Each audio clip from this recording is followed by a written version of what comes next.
Peggy 16.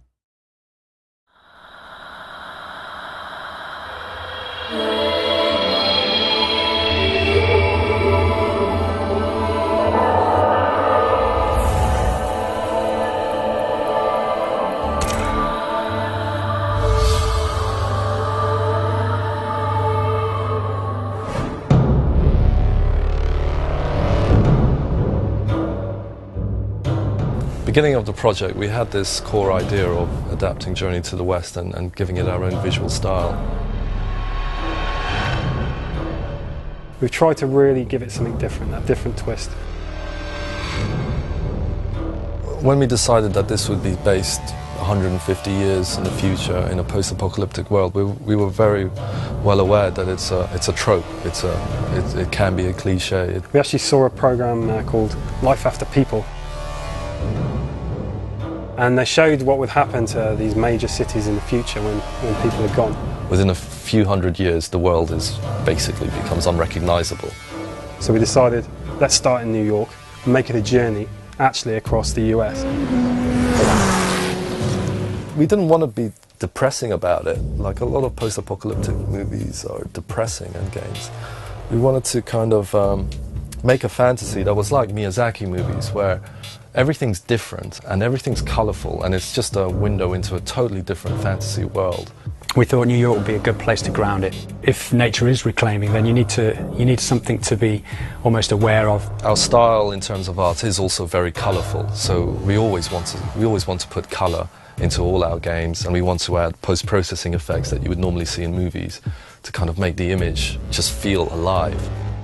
We could push the colors a lot because robots got rust, which can be orange, can be red. Skyscraper that's kind of got ivy completely all over it, or with a bed of poppies that are giving off all these shafts of red light. You can see evacuation notices in New York, you can see chemical warfare, biohazard symbols. Very often you see something that looks like a tree, but actually it's not a tree because it's maybe a piece of robot.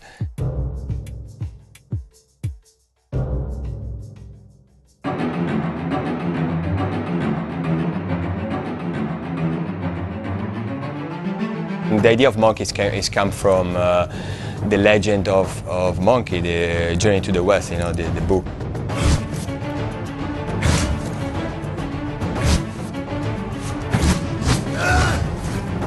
The original one's got a specific mask paint. I try to keep that. Some people won't be aware of some of the subtleties that we've got in, but there's obviously the staff and Monkey's cloud.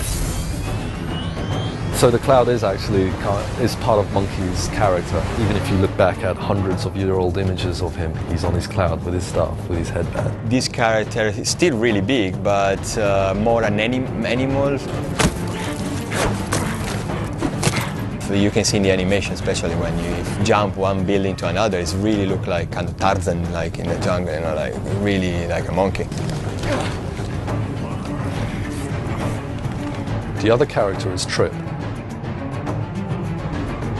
Little by little, her personality, fragile, you know, personality come out, and you feel more attached to her.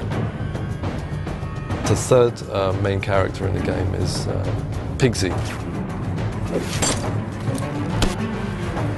He's got like pin-up tattoos everywhere. He's got girls, thinking about girls all the time.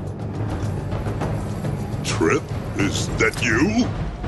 Pigsy!